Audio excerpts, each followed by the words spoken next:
Okay, hello, everyone. This is Dr. Garrett Smith, also known as the nutrition detective around these here YouTube parts. And today, just so you guys know, early on for the chat, I am definitely going to be, today is all about zinc. Okay, we are at episode 204, and we're going to talk about zinc today because we have a new product out, liquid zinc picolinate. That was a fan favorite, a client favorite, and I wanted to go over stuff about zinc and how important it is and why you probably aren't getting enough and from food by itself, and you could probably use some more. And I'll talk about all that stuff. So if you have questions in the chat, I am absolutely giving priority to questions about zinc today because that's the topic. Okay, so if you have questions on zinc, you know, now's the time. Am I going to be giving people individual zinc dosages? No, that's not what this is for. Okay, but if you have had reactions to zinc, or if you've had questions or other stuff, that would be great. So we'll get more into the liquid zinc picolinate later, but it's a great product. It is. We have reformulated it. It was gone for 11 months, and we worked with the manufacturers. We talked to multiple manufacturers to get it made. There's a reason why the all water ones aren't out there anymore, is because no manufacturers will make it because they're concerned that things are going to grow in it. If you just have water and zinc, they're concerned.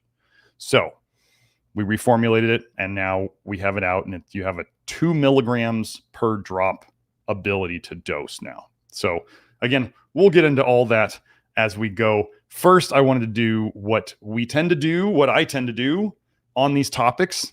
When we are, oh yeah, Joe put the link to the product in the store. Remember, if you're a Love Your Liver member, you get discounts. So you should go to the VIP store so you can get the discount that you earned by being part of the program. So, yeah. Oh, and just one other thing I'm just going to say about the zinc picolinate for those of you who don't listen to the end. This is called a suspension. This is a suspension, which means it is a powder in liquid. Zinc picolinate does not completely dissolve in water. It doesn't dissolve in water very much at all. So milk of magnesia is a very popular, thing, a laxative in drugstores. That is a suspension also. You shake it up because it's a powder in water, and then you dispense it before the powder settles. Our new liquid zinc picolinate is it's much finer now. It stays suspended much better and much longer than it used to, and it doesn't clog the dropper, which was one of the problems, which is why we had to reformulate also. So anyway, yeah, it is a suspension in water. So when you get it the first time and you see that there's powder at the bottom, and the shipping and other stuff will make it compact a little bit, you just turn it over and shake it a bunch, and it will all go into solution. If you use it every day and you shake it every day, it'll very easily go into solution. But if you don't, then you might just have to shake it a little more. It's still just shake it. That's how this works. The liquid zinc supplements that are dissolved out there are like zinc sulfate. Those of you who know what we do here, we don't want zinc sulfate. And I'll talk to you about that maybe a little later if I can remember it. So if somebody wants to remind me when we're all done going through the top 10 causes of death in the US and how zinc deficiency relates to every single one of them. We've done this with like lactoferrin. We've done this with other topics that we've gone over. So we're going to go through that again today. So if you're kind of bored at the studies and that stuff, well, that's what today's going to be. So deal with it. Now, Joe's going to show you. Let me share my screen. Forgot to do that at the start again. Here we go. So Joe's going to link the, let me go view full screen. Joe's going to link this. This is just the links that we're going to go over today. So if you want to follow along with what we're doing or look at the links yourself later, we always do this. And then Joe will post this as a comment after the video's posted, and then I'll pin it. And then you can always find these links should you want to look up the references yourself, because I want people to be able to look up the references should they choose to. So first thing, this is just a quick summary of what zinc does in the body. It's pretty darn important. So I'm just going to read this off. Zinc is an essential trace mineral that plays a vital role in numerous bodily functions. It is required for the proper functioning of the immune system, wound healing, DNA synthesis, and protein production. Zinc is also crucial for cell growth and division, and it supports the senses of taste and smell. Additionally, zinc is involved in the activity of over 300 enzymes that aid in metabolism, digestion, nerve function, and other processes. The body needs zinc for normal immune system function and wound healing. It is necessary for bone growth, the production of hormones such as insulin and testosterone, sperm production, and fetal development. Zinc has antioxidant properties and can help reduce oxidative stress, which is linked to chronic diseases such as high blood pressure and diabetes.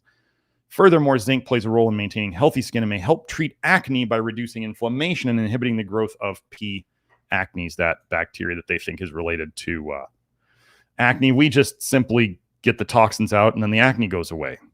So what I want to get at here, folks, is there are certain minerals in our body so zinc is one of them and iron is one of them. We need them to function. Also, if you can get toxic in them, yes, there's iron overload. Yes, there is zinc toxicity. These minerals that are very, very important for us and also can be toxic in certain situations, we have lots of binding proteins for. But I want you to pay attention to, they can't even, like vitamin A, they try to say we need it. And then you go, what exactly needs it? And they go, night blindness and dry eye. And you go, huh? And then with zinc, they have 300 enzymes plus. Okay. The difference between these things is astonishing.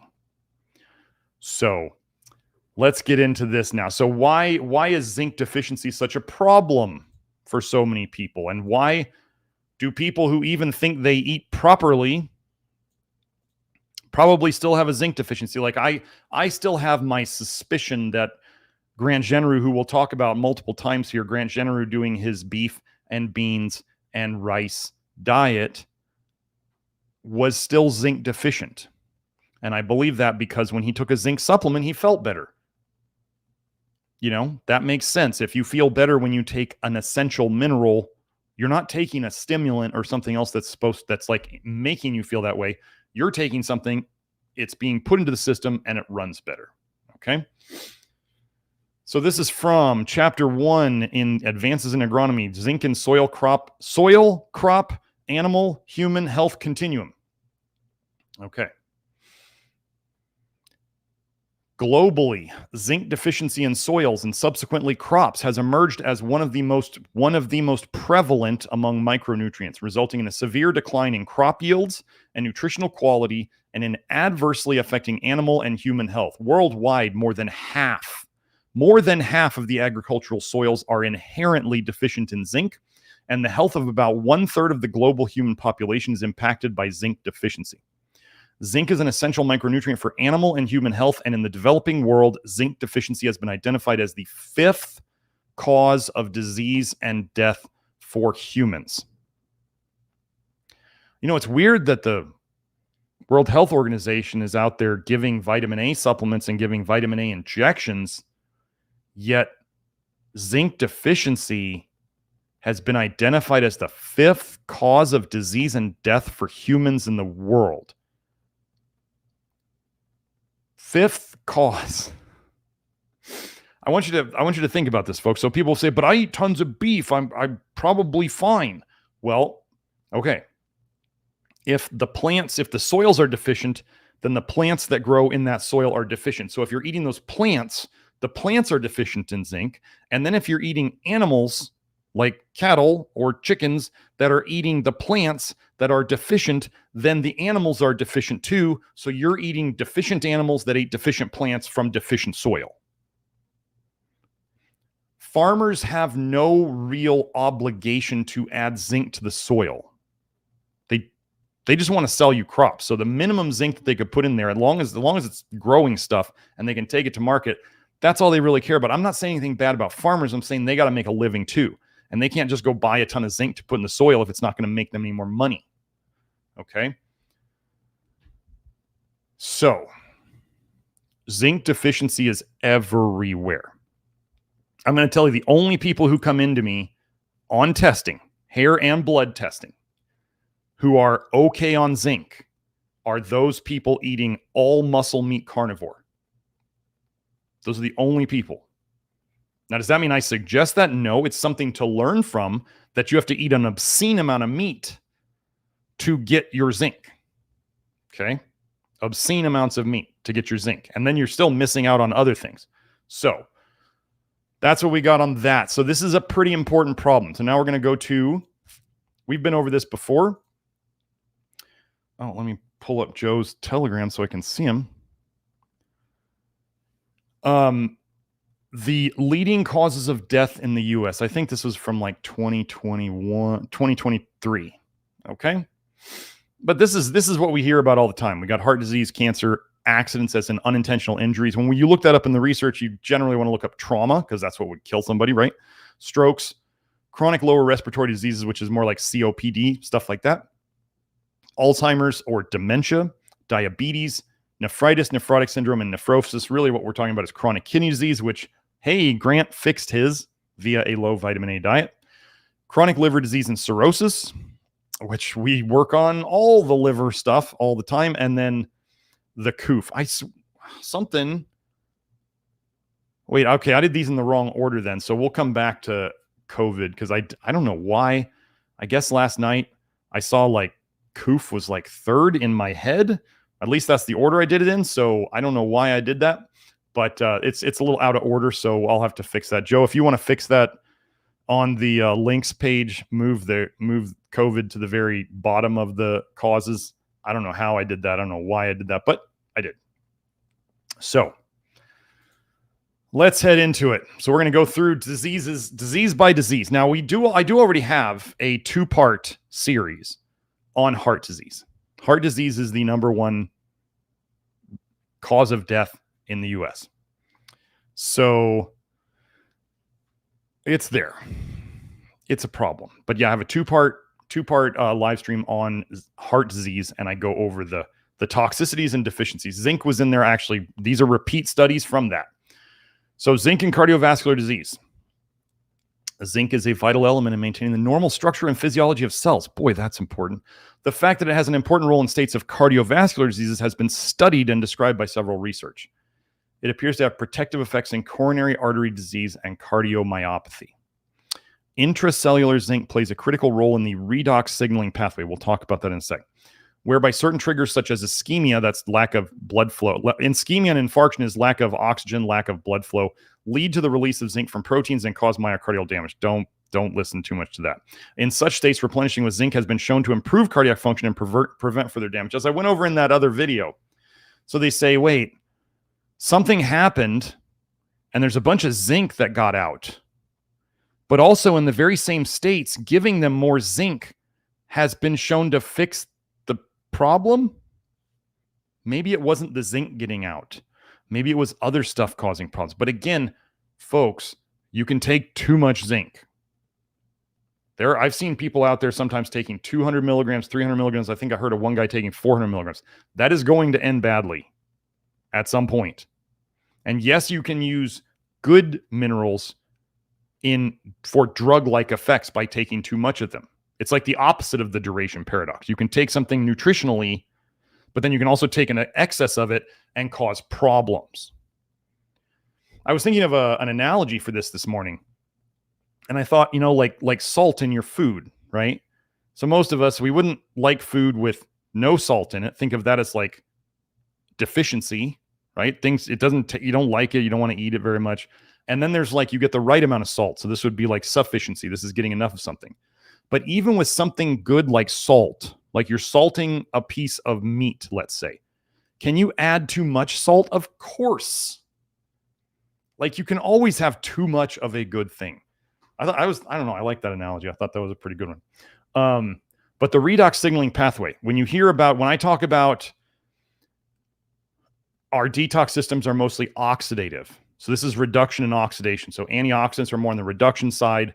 Oxidation is like the oxidizing side when we're talking about detox. Okay. So just the whole antioxidant thing, what we need is we need specific nutrients, and we want our body to run. We want our body to run this redox signaling pathway with the proper nutrients. We don't want to eat tons of antioxidants that are not essential, like zinc. If zinc is called an antioxidant, it's an essential antioxidant. If selenium is called an antioxidant, it's an essential antioxidant. It's a mineral, the spark plugs of life, as they're called. So we are trying to give the body what it needs and then get out of the way. We're not trying to like take tons of polyphenol antioxidants and make the body have more, redox or reduction, as they call it. So that's what we're trying to do. We're trying to give the body control. Let's go back in here. Zinc as a biomarker of cardiovascular health. The importance of zinc for cardiovascular health continuously gains recognition. That's happening because people are getting more and more deficient. Okay? As shown earlier, compromised zinc homeostasis and prolonged inflammation. This is compromised zinc homeostasis is zinc deficiency. And prolonged inflammation are common features in various cardiovascular diseases. Similarly, zinc biochemistry alters several vascular processes. That's blood vessels. And zinc status is an important feature of cardiovascular health. Zinc deficiency contributes to the development of cardiovascular diseases. Thus, zinc manipulations, including zinc supplementation, are beneficial for preventing and treating numerous cardiovascular disorders. So you can go through this paper if you want all the references and all that stuff. I love how they say zinc manipulations, right? Zinc supplementation, getting more zinc. You're manipulating your zinc to be higher to fix a deficiency. It's a good idea. What I'm trying to do here, as I talked about in the other video, is what we like to show that if there's a deficiency state, if there's a deficiency that's associated with a certain disease state, and then you can take a supplement of that and it improves the disease state or prevents the disease state, then we know that they're connected, and you don't have to wait for studies to come out saying that we did a double-blind placebo-controlled crossover whatever study, and they said we had these people who tested deficient and they had this condition and we gave them this supplement and then it got better. Like, some people demand that comes out. Like, some people are out there, I don't know, taking silly things like nicotine for certain conditions when zinc deficiency, like nobody has a nicotine deficiency and zinc deficiency is everywhere. 5th leading cause of death in the world related to zinc deficiency. And they're out there taking nicotine patches. I mean, use your head, folks. So, on to the next one. Let me see. Multifunctional role of zinc in human health, an update, because it's everywhere. Here, let me get this out of the way. Several studies have shown that adequate zinc intake can reduce the risk of cardiovascular diseases such as atherosclerosis and coronary heart disease. Zinc plays a key role in keeping blood vessels healthy by improving circulation and reducing inflammation in the arteries. Well, zinc is helping you detox. You need zinc especially for an enzyme called ADH, alcohol dehydrogenase. So that helps process alcohols into aldehydes, and then we need to do things like flush niacin and selenium and molybdenum to run ALDH, so then they can keep moving. So we have alcohols, they go through ADH, zinc helps run ADH. Then they become aldehydes, and then they go through ALDH, and that's selenium and molybdenum and flush niacin and other things that we use. Lactoferrin helps that. And then it goes through, and then it moves on to the acid phase, and then the body can get rid of those. So let's see, what else? Do we have anything else here? Nope, nothing there. And finally, zinc deficiency and cellular oxidative stress, prognostic implications in cardiovascular diseases. So they wouldn't have said this unless they had research to back it up. Supplementing zinc can reduce the risk of atherosclerosis and protect against myocardial infarction, that's heart attack, and ischemia/reperfusion injury. And they're summarizing the evidence. So, heart disease, pretty straightforward. And I went over this in those other videos. So now, wait, let me find it.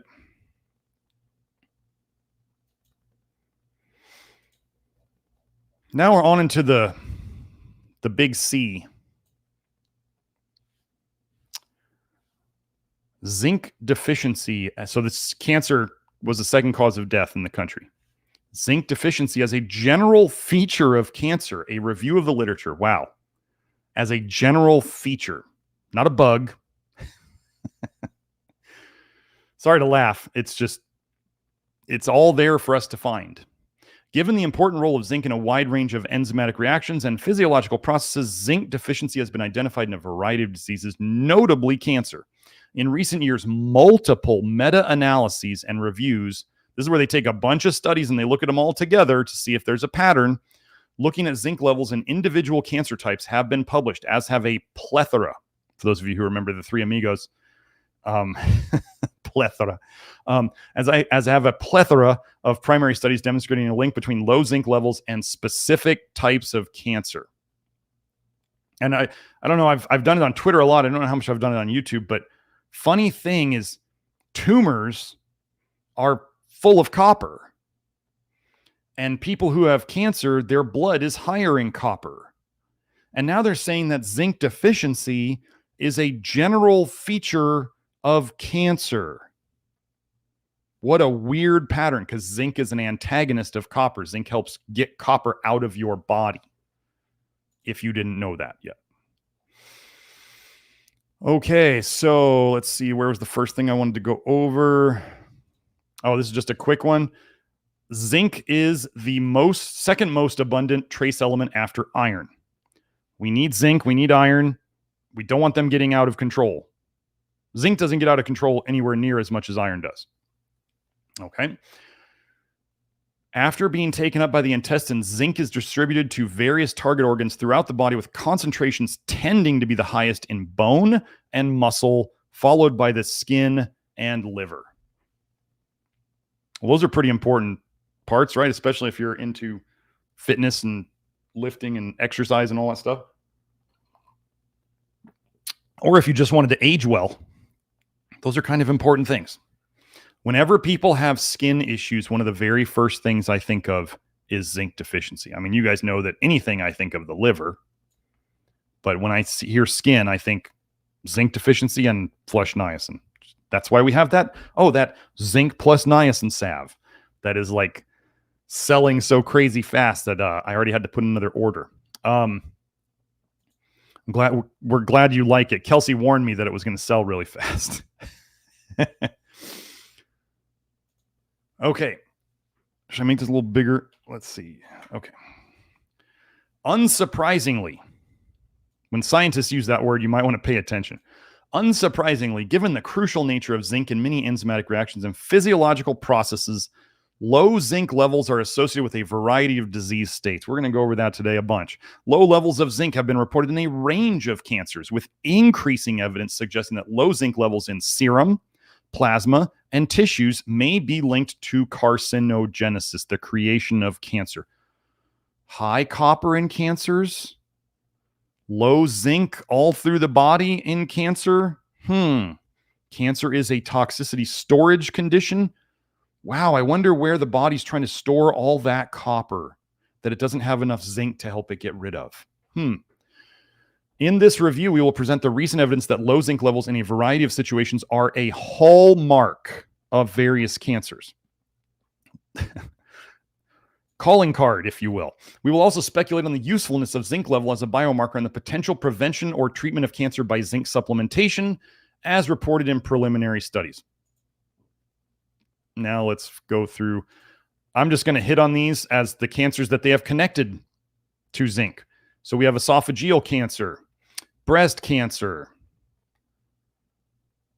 liver cancer,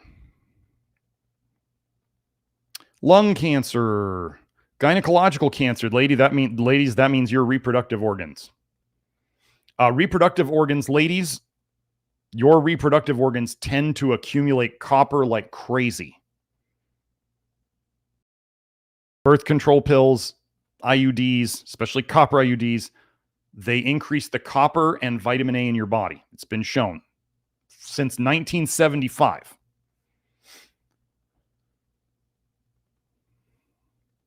Colon cancer, oral cancer, other cancers.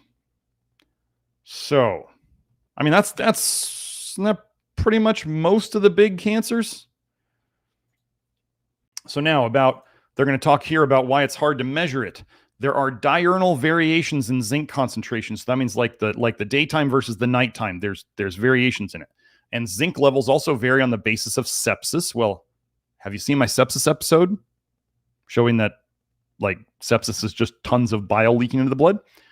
Endotoxemia from alcohol consumption. So self-poisoning from alcohol consumption, which is acetaldehyde. Acetaldehyde is not going through ALDH. It's backing up and you're getting hangovers and endotoxemia and alcohol poisoning. Steroid use, bad for the liver. Has anybody seen Liver King lately? Whoo. Meal times. Yes. So we talk about, and meal times would include supplements. That's why I have people skip their zinc supplement the day of their blood test and the day before. So we can kind of get it back to where it would be normally, or at least if it was just riding day to day. We don't want, if you take your zinc supplement too close to your zinc blood test, it will, serum or plasma, it will raise it a lot. Okay. Michos et al. Also reported that zinc levels fluctuate on the basis of the menstrual cycle. Well, I can tell you that copper levels absolutely fluctuate on the basis of the menstrual cycle. These conditions need to be considered before zinc level is considered a biomarker for cancer. So in a certain way, they're saying, well, we can't use zinc to tell if people have cancer. Like there's going to be times when we're going through this research and it's like they're trying to show that zinc is bad. And then you'd be like, well, we can't really use zinc for cancer to look for it. It's almost like they don't want to find it. Okay.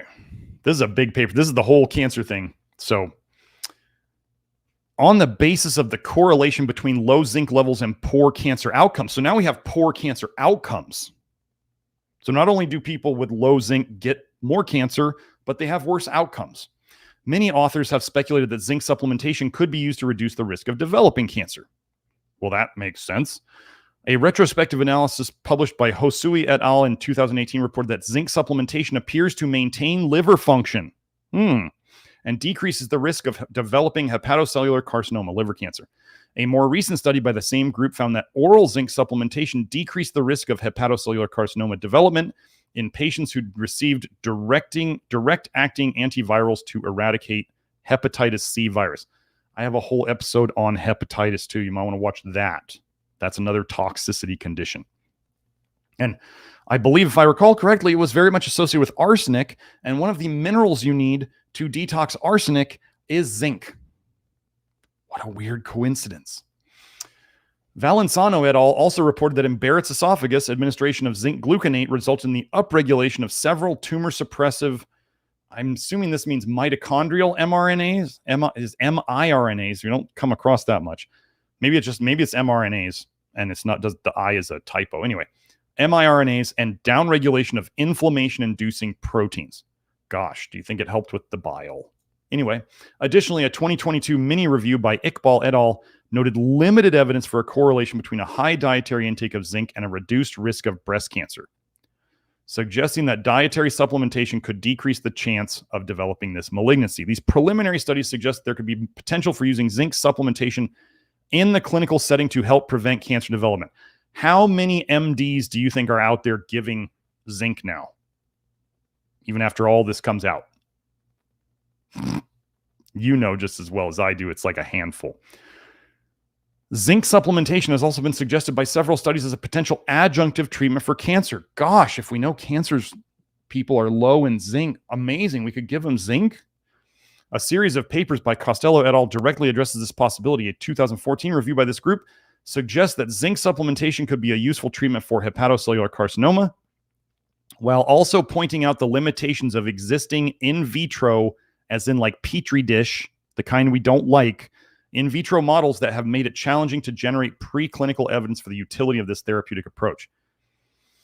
A 2017 review presents compelling evidence that zinc treatment could help prevent the development and progression of prostate, liver, and pancreatic carcinomas.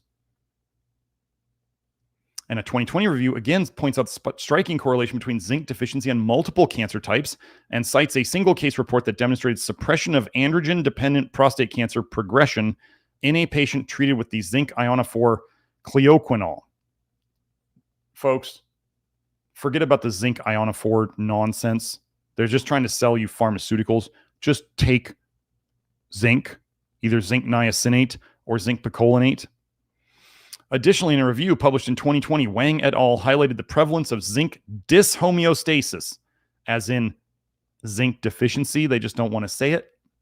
In prostate cancer, breast cancer, and pancreatic cancer, and provided an overview of the current evidence suggesting that zinc or zinc transporters, ionophores, like, stop. Just take the right amount of zinc. Don't take drugs to try to force zinc to go where they think it should go. Could therefore be useful agents for cancer therapy. Furthermore, a 2021 systematic review by Hopp et al. That analyzed data from 19 publications found that zinc therapy helped reduce oral toxicities incurred during irradiation in patients mainly diagnosed with head and neck cancer. Wow, so it helps with that too. It should be noted, however, that high doses of zinc supplementation have been reported to be a risk factor for prostate cancer. Okay, one study out of what, Oh, but I also say, don't overdose on zinc. Gosh, imagine this crazy thing of you need it. You need the right amount. Don't be stupid and take Twitter health guru expert doses from guys who are like 21 sitting in their mother's basement thinking they're the end all be all of nutrition gurus. Like, stop listening to those people who are megadosing. We can fix these things with, remember, these things used to be not problems from decent food. Food is not megadosing supplements. You can megadose supplements and get a drug effect, even with the stuff that we use. Don't do that. So, 2021 review by Singh et al. Mentions several studies that showed no beneficial effect of zinc supplementation on zinc levels in patients with prostate cancer. The authors proposed combined treatment with zinc and naturally occurring dietary phytochemicals that could lead to enhanced zinc bioaccumulation in the prostate. Whatever. 2022 review by Nishikawa describes the recent approval of zinc acetate hydrate, acetic acid as in like vinegar. Anyway, for treating patients with hypozincemia, that's low blood zinc, associated with chronic liver disease in Japan, and presents evidence from several studies showing a positive effect of zinc supplementation in patients with various forms of liver disease, putting them at risk for developing liver cancer. Together, these studies have highlighted promising preliminary indications that zinc supplementation could be a useful addition to cancer treatment regimens and identified specific areas for future investigation. Yeah, that was long, but I covered cancer. Like, there's a lot on zinc deficiency and zinc supplementation in cancer. So that was that cancer? Yep, that was it. Okay. So now we're into the trauma and accidents. Okay, death by unintentional accidents, or whatever the CDC decided to call it. So what I did was I looked up trauma. Okay, that's the closest I can get. So we have improving treatments and outcomes, an emerging role for zinc in traumatic brain injury. Let me go find it.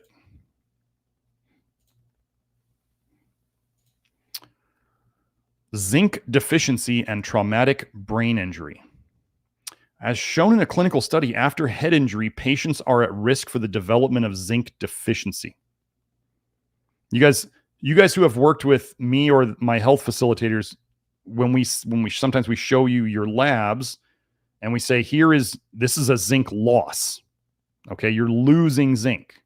This could be shown in the urine. This could be shown, we don't test urine, but it could be shown in the urine. It could be shown in the stool. It could be shown in the hair. It could even be shown in the blood. Okay, it doesn't always mean that just because something's high, you're losing it. We have to look at the whole picture. Okay.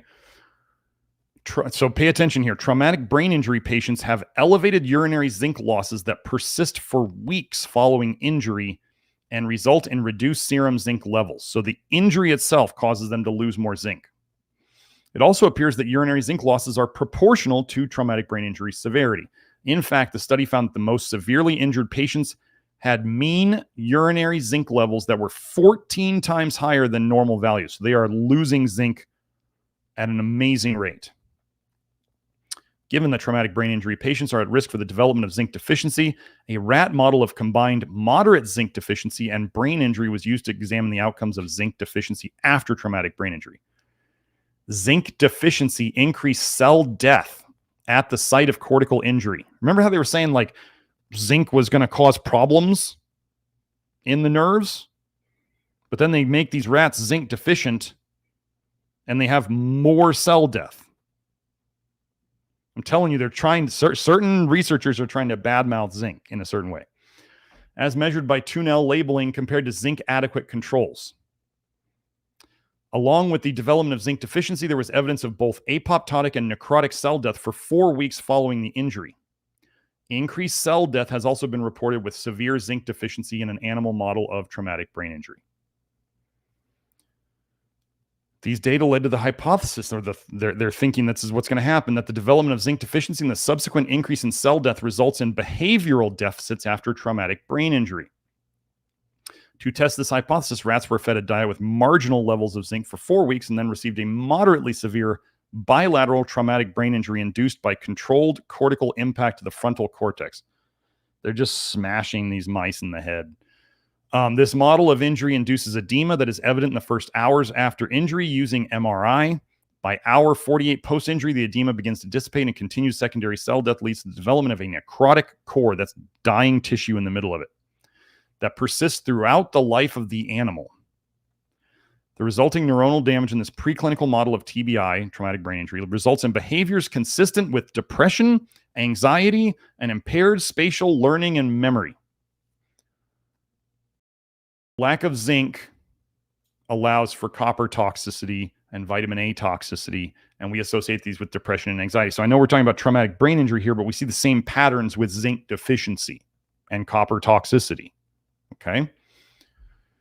Furthermore, consistent with injury-induced stress, this model of TBI also resulted in significantly increased adrenal weights. Their adrenals got bigger. Interestingly, the use of a moderate model of zinc deficiency did not worsen these outcomes. However, it is not known that if a more severe model of zinc deficiency or injury would impair behavioral outcomes. This is a clinically relevant question given the reports that urinary excretion can be very high in severe traumatic brain injury. Let's see, was there anything else? Oh, and then just one of the conclusions, the work reported in this review suggests a link exists between zinc supplementation and improvement in outcomes following traumatic brain injury. Better zinc status, less damage. You know, it's like, you know, doctors in hospitals, they know that like when they see somebody come in who they can kind of tell is healthy, they tend to recover better. They tend to have less problems, okay? This is what I want. Like somebody say, well, why do you do all this healthy stuff? You could get run over by a bus tomorrow. Well, I might get run over by a bus. And if anybody's, I want to be the guy who, if I can survive it, I can. I'm going to. And I'm going to recover quickly. I don't want to be like so many Americans who it's system after system falling apart. That's what most people do. There's just, oh, it's my kidneys. Oh, it's my, prostate. Oh, it's this. It's like, it's just boom, boom, boom, boom, boom, boom. And they just go downhill until finally the last system gives out after people have put in how many hundreds of thousands of dollars to try to make the rest of their life like livable so they can sit in a chair and watch TV and have somebody help them go to the bathroom. I don't want that. So am I here trying to live forever? No, I just want to have a good quality of life. That is my ultimate goal. And that's my goal for you guys too. I don't obsess over longevity. You guys see me. I don't post longevity studies. Those guys are obsessed and they're mostly wrong in their interpretation of the research. Okay, impact of zinc supplementation on the clinical outcomes of patients with severe head trauma, a double-blind randomized clinical trial.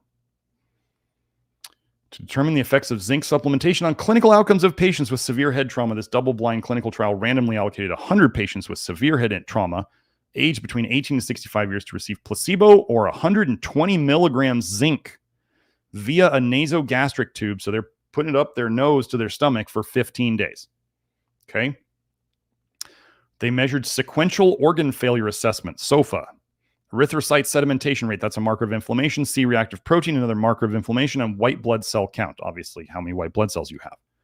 They also looked at the Glasgow outcome score, the mortality rate, as in how many people died, and the length of stay, LOS. What was the SOFA? SOFA was sequential organ failure assessment, Glasgow, what was it? Outcome score, and inflammation factors were significantly better in the zinc supplemented group by day 16. The LOS, what was that? The length of stay was shorter. They stayed in the hospital less time, almost 2 weeks shorter, 52 versus 65 days. And the mortality rate on day 28 was borderline lower. So they had 17% versus 22%, 5% less. I'd call that something. In zinc versus placebo groups. Zinc supplementation, the study had favorable effects on GOS, SOFA score, and inflammatory markers in patients with severe head injury. Less time in the hospital, all sorts of better scores. Less sequential organ failure assessment. The rate of their sequential organ failure was less. Okay. Moving on. Oh, did I go over?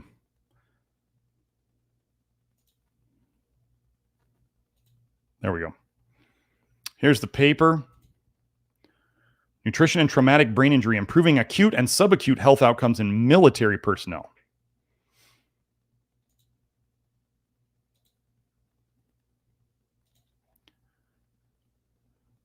Okay. Dietary requirements for zinc are determined not only by the roles of zinc in the brain, but also by the necessity of adequate zinc for immune function, tissue repair and replacement, nutrient digestion, and energy metabolism in all organ systems. This is the important thing. There is, however, no single widely accepted or routinely available biomarker for zinc status. So there's no one thing that everybody does, and even if they did all accept it, it's not everywhere to get. Marginal zinc deficiency is particularly difficult to identify and is thus likely to go unrecognized. So people who aren't that zinc deficient, it's difficult to identify them. Now, I'm going to say something here. The LabCorp reference range, notice I didn't say normal range. The LabCorp reference range, that's the lab we use for our US clients, their range for zinc is 44 to 115. I think it's micrograms per deciliter. 44 to 115. Do you see how obscenely large that range is? That's huge. I've only seen, of all the people I work with, I've seen one person below a 44. You want to know who that person was? I've been over this before. This was my mother after she did 10 EDTA chelation treatments. We went over EDTA last week in the artist PSYOP episode. So the lowest zinc I've ever seen was in my mother after she did 10 EDTA IV treatments. Crazy, right?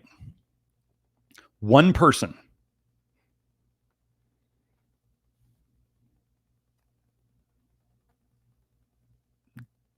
Darius, you're going to have to rephrase that question, I think. I don't know if that's just a joke. Okay, so let's go here. The Committee on Mineral Requirements for Cognitive and Physical Performance of Military Personnel reported that high-intensity exercise can increase urinary zinc excretion by 20 to 40%. So those of you out there in the summer right now sweating a lot and doing high-intensity exercise you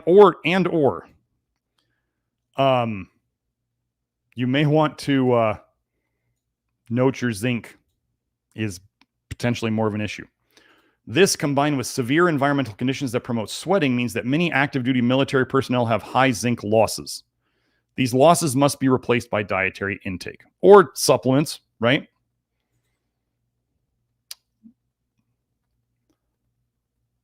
Let me see if I even want to go over this.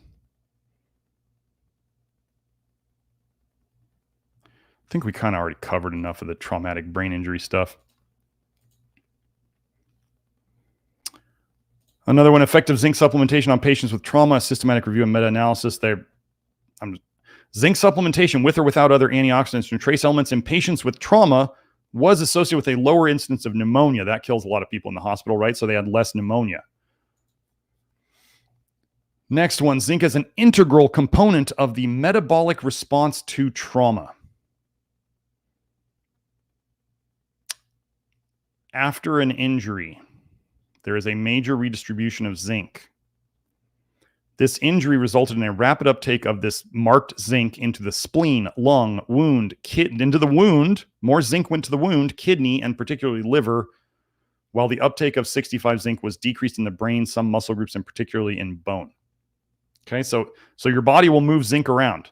It is apparent that the liver has a central role in the early post-injury changes in zinc metabolism, and that bone as well as muscle provides an available source of zinc in these circumstances. So your bone and your muscles will give up zinc for other organs.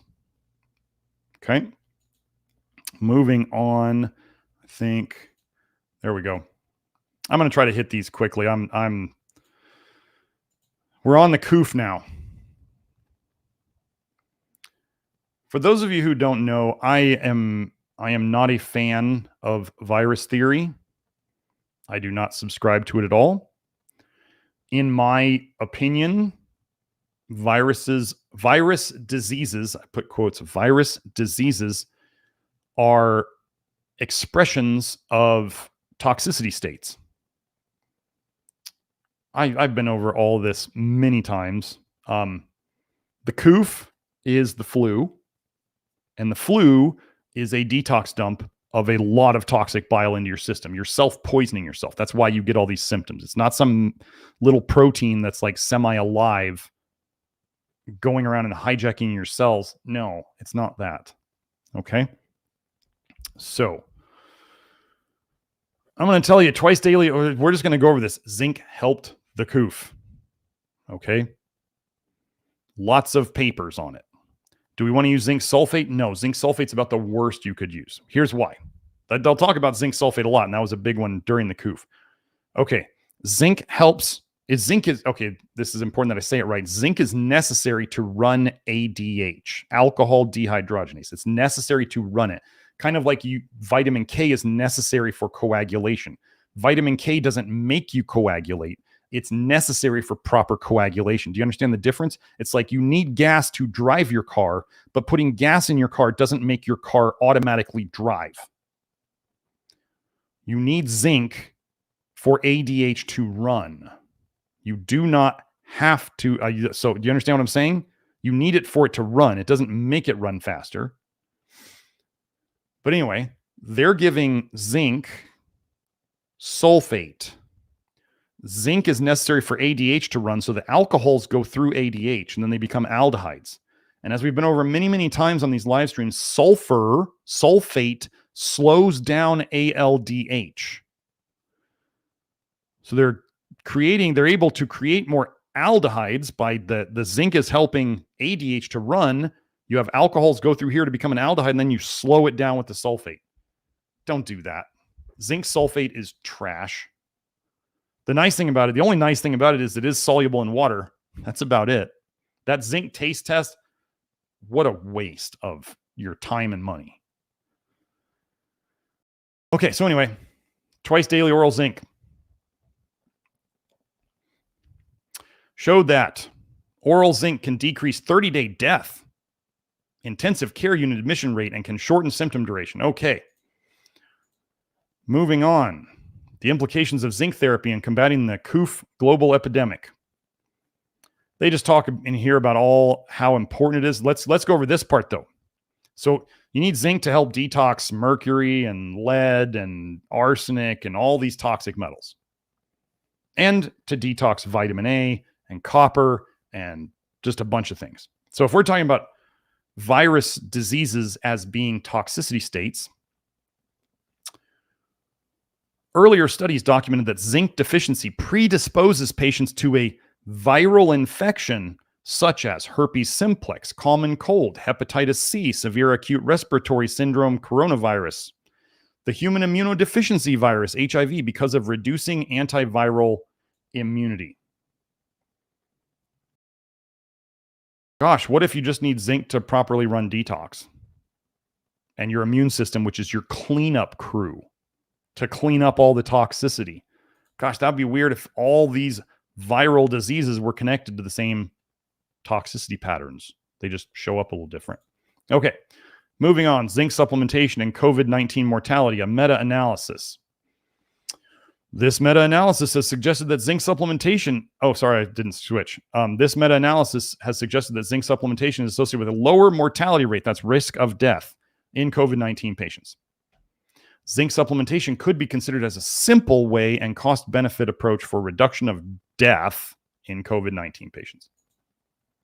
Okay. Another one, zinc supplementation associated with a decrease in mortality in COVID-19 patients, a meta-analysis. And again, we're talking about the flu. How sick are people getting that this is one of the top 10 causes of death? How toxic and deficient are people getting? It was found that COVID-19 infected individuals treated with zinc supplements had a reduced risk of mortality compared with individuals not treated with a zinc supplement. For symptomology, it was found that COVID-19 infected individuals treated with zinc had no difference in symptomology than individuals not treated with a zinc supplement. Well, if we wanted to say that a symptom was death, I'd say they had a reduced symptomology. Or is that a sign? Is death a sign or a symptom? I guess death is a sign. Definitely a sign. So they had the same amount of runny noses, but those without the zinc keeled over more. It just seems kind of like silly that that's not a big deal. Okay, so hold on one second. Have to make sure. Okay. And to make sure my son was going to get picked up at school. Oh, this is a fun one for those copper lovers, for you copper crazy people. Serum zinc, copper, and other biometals are associated with COVID-19 severity markers. For those of you who are regulars here, what do you think we're going to find with zinc? And what do you think we're going to find with copper? I bet you already know what we're going to find. One of those is good and one of them is bad. Increasing COVID-19 severity was also associated with a significant gradual decrease in serum calcium, iron, selenium, zinc levels as compared to controls, whereas serum copper and especially copper-to-zinc ratio were elevated. We like selenium and zinc around here, right? Selenium and zinc were low, copper was high, and copper-to-zinc was high. There's nothing good about that. No significant group differences in serum magnesium and manganese levels were observed. So serum calcium, iron, selenium, zinc correlated positively with the partial pressure or the oxygen pressure. I'm forgetting the exact name of it. You guys know what I mean. The thing you can put it on your finger to read your oxygen. Saturation. Oxygen saturation, that's what it is. So oxygen saturation as zinc and selenium, and these were higher, oxygen saturation was higher. And they were inversely associated with fever, lung damage, and C-reactive proteins. So the higher those were, the less fever, less lung damage, less C-reactive protein. Opposite correlations were observed for copper and copper-to-zinc ratio. Wait, so that means that higher copper and higher copper-to-zinc ratio was associated with a lower oxygen saturation, and higher copper and higher copper-to-zinc ratio were associated with more fever.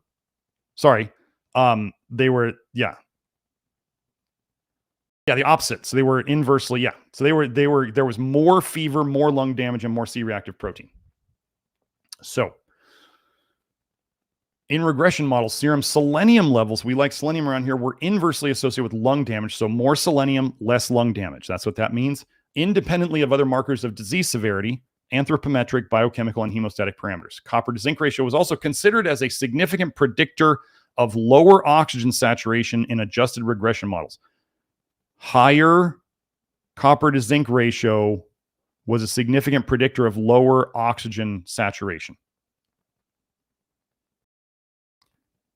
You folks out there pushing copper are just hurting people. You're hurting yourselves. I'm sorry.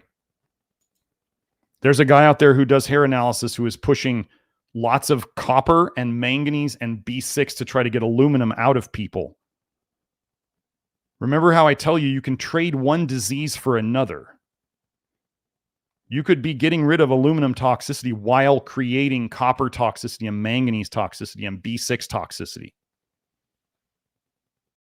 You can trade one disease for another. This has always been true. I'm not going to spend much time on this one. Zinc supplementation reduces the incidence of acute lower respiratory infections in infants and preschool children, a double-blind controlled trial. Was this the one that I wanted? No. I thought I brought it over. Anyway, there's 2 papers on this. So some of you who are into, certain theories, especially during the COOF days, there's that whole ventilator thing. People have very strong opinions about what those were actually intended to do. I don't have the other paper right here right now, and I'm not going to get it, but I have 2 papers here. This one, zinc deficiency primes the lung for ventilator-induced injury. Oh, sorry, I didn't share this one. Sorry, Joe, I got it. Zinc deficiency primes the lung for ventilator-induced injury, and I have another paper on that. I hope it's in the links. If not, I'll find it. But yeah, 2 papers showing that zinc deficiency will cause greater injury from ventilators. That's weird. Weird coincidence, right? Okay, so moving on. Okay, now we're on to stroke. Serum zinc levels, and so you guys know what stroke is. Stroke is basically an infarction or a blood clot in the brain versus the heart. So the heart disease that we went over first, obviously that's like heart attacks and stuff like that. That's a clot in the heart. And then we have a clot in the brain. That's a stroke. Serum zinc levels and incidence of ischemic stroke. The reasons for geographic and racial differences in stroke study. Well, we definitely need that research. Serum zinc concentration was inversely associated with incidence of ischemic stroke. So higher zinc, less stroke, especially among women, indicating that low zinc levels may be a risk factor for ischemic stroke.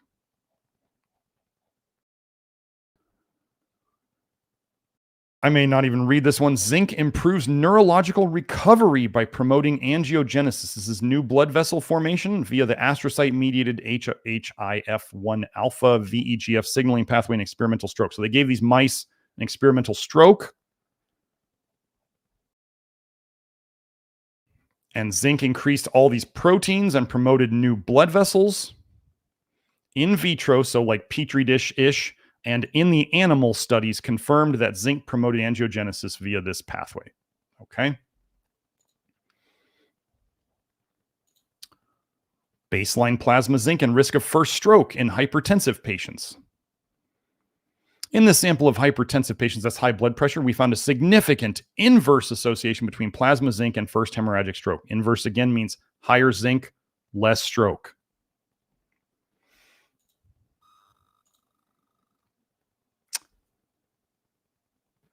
So you have a loved one who had a stroke, get them on some zinc. Normalization of zinc intake enhances neurological retrieval. Neurological retrieval, that means trying to get your old friend or loved one back as much as possible, of patients suffering from ischemic strokes. Normalization of zinc intake, that means they were deficient and they needed more. Okay. The objective of this study was to investigate whether zinc supplementation could contribute to neurological retrieval of patients suffering from strokes on low zinc intake. They used the NIH stroke scale. At day 30, the improvement in the NIH-SS was higher in the zinc group than in the placebo. NIH-SS and zinc intake were negatively correlated. So the higher... Wait. That's weird. I'm reading something wrong here. The zinc had a better improvement. Maybe they're saying that the really high intake was not going along. The normalization of zinc intake in stroke patients with low mineral intake may enhance neurological recovery. Giving people who need zinc zinc helps fix them better. Simple as that. Okay. Now we're on to what they call chronic lower respiratory disease in that CDC document. A lot of times they're talking about just COPD. That's the simplest way to look it up. But funny, the first study I wanted to go over, serum copper to zinc ratio and risk of COPD, a cohort study. For those of you who want anti-aging, serum copper, zinc, and copper-to-zinc ratio have emerged as aging-related biomarkers. What do you think is bad here? High copper is bad, low zinc is bad, and high copper-to-zinc ratio would be bad. Serum copper-to-zinc ratio and copper concentrations were linearly associated with COPD risk. That means that, okay, so as serum copper to zinc ratio goes up and copper goes up, so does COPD risk. Linearly. They follow the same line. A unit increase in copper to zinc ratio was associated with an increased COPD risk in multivariable analysis. Conclusions: increased serum copper to zinc ratio and copper concentrations were linearly associated with an increased COPD risk in men. You people taking extra copper are just, you're in for a bad time. So, zinc deficiency as a co-determinant for airway epithelial barrier dysfunction. So, leaky airways. Zinc deficiency causing leaky airways in an ex vivo model of COPD. So, they cut some tissue out of something and ran tests on it. Okay. They were using it with cigarette smoke extract. So anyway, I'm trying to save some time here so you guys don't get too bored. Oh, this was the other paper. I grabbed the wrong one and moved it. The zinc deficient diet aggravates ventilation-induced lung injury in rats. Joe, we need to move this link to where it's supposed to be in the COOF section. Yeah. And finally, we have zinc and chronic obstructive pulmonary disease, so COPD. The background, to evaluate the zinc organic concentration in the chronic obstructive pulmonary disease in relation to a control group. Also to analyze if the serum zinc levels are related with zinc concentration in erythrocyte, that's red blood cells, nails, fingernails, and hair. Results: blood intraerythrocyte, so that's red blood cell zinc, and nail zinc were similar in healthy subjects and patients. However, the median concentration of zinc in hair was significantly lower in patients versus control group. So they're saying the blood and the RBC and the nail was all similar whether you were sick or well. But the zinc in the hair was lower in the sick people. Why do you think we do both blood and hair for zinc and copper? No one else. We've been through several research papers where they say there's no one good way of measuring zinc. Okay, so if there's no one good way of measuring it, what if we measure it two ways? Right? Big brain strats here.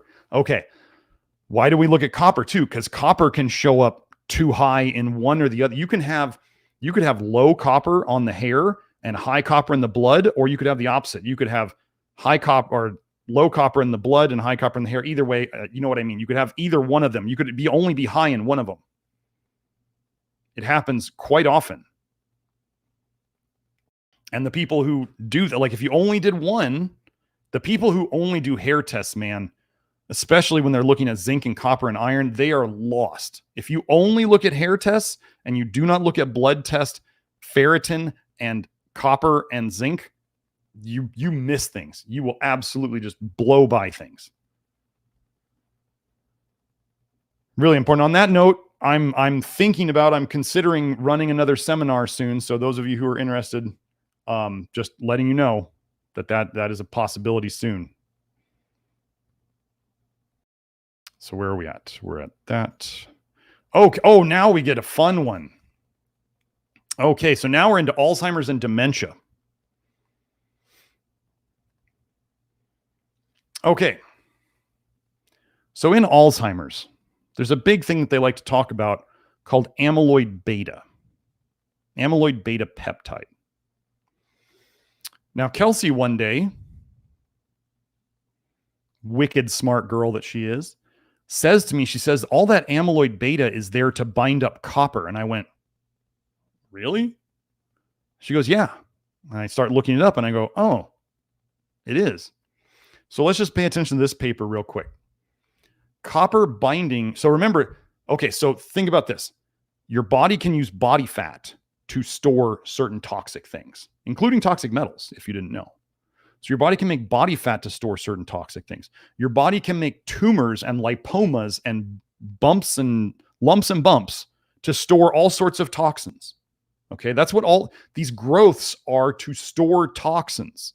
You can put different names on them, but that's what they're there for. Okay, now in your skull, right, there's not a lot of room to expand, right? Inside of it. Your brain can't just like have growths, or else you get big problems. So what could your body do? We've shown copper accumulation in all sorts of neurodegenerative diseases. Alzheimer's is one of them. What could your body do to bind up protein in the brain without getting bigger? Well, it could just make this like amyloid beta that's just this nasty network, like spider web stuff that's super tight, that's made to hold copper. It's trying to make some sort of storage container for it, and it's going to mess with your brain because you're losing brain real estate. Okay, so pay attention here. Copper binding to the amyloid beta peptide associated with Alzheimer's disease. There is now direct evidence that copper is bound to amyloid beta peptide in senile plaque of Alzheimer's disease. Copper is also linked with the neurotoxicity of amyloid beta and free radical damage, and copper chelators represent a possible therapy for Alzheimer's disease. It doesn't get much clearer than that, folks. And they're basing this obviously on multiple papers that they have. Evidence for the link between Alzheimer's disease and copper is growing, and our studies have made a significant contribution to understanding the mode of copper binding to amyloid beta in solution. So they still won't talk about like the body making amyloid beta to bind to copper in a way to protect you from it. They see that it's all together and they go, well, there's a problem here, but they just don't understand that the body gets toxic. That's really, they don't tend to get that. So now, next one. So if we know that if we know that zinc is a direct antagonist to copper, they don't like each other. When you have a lot of one, you have less of the other, for better or worse. Okay. Zinc and Alzheimer's disease, is there a direct link? Zinc is an essential trace element in human biology, but is neurotoxic at high concentrations. What do I tell you not to take too much of? Stop taking stupid mega doses of things. Several studies show that zinc promotes aggregations of beta amyloid protein, the main component of the senile plaques typically found in Alzheimer's disease brains. So if zinc was going to help protect you from copper, does it make sense that zinc would promote your body making this protein to store up the copper in? Do you understand? Zinc helps you make proteins. So zinc can promote the aggregation of the beta amyloid protein because it's trying to protect the rest of your brain from all this copper.